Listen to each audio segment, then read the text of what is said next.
Con ese amor y cariño, una bonita sorpresa, ¿verdad? Por el onomástico de mi madrina linda Soledad Ramos. Y bueno, recordar es volver a vivir. ¿Cuántos años, mi madrina?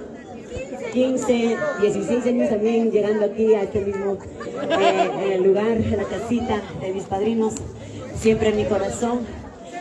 Un ángel maravilloso, mi padrino Severo Ramos, mi madrina linda. ¿Dónde está mi madrina Elvira Santi, mi madrina linda? Aquí estoy, ya llegué. Aquí está tu recita de Baribamba. Gracias. Ahora sí. A nombre de... ¿Dónde está? A nombre de mi hijo Ronaldo. Hola chicos, muy buenas tardes. Este papachito ahora sí están simpáticos.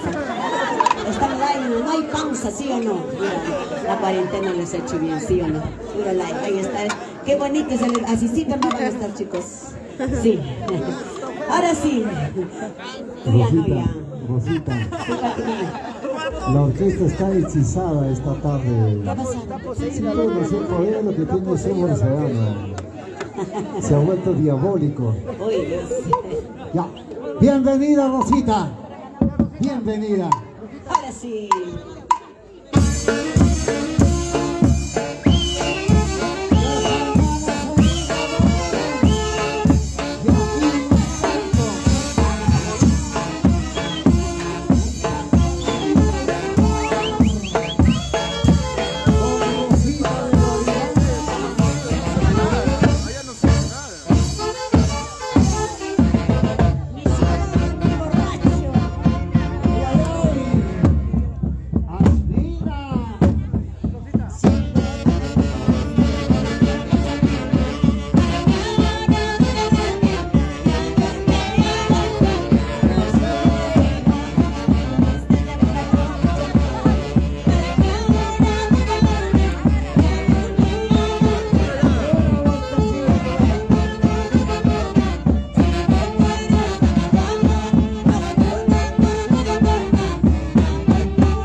sé cómo él.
Porque yo no sé cómo tú.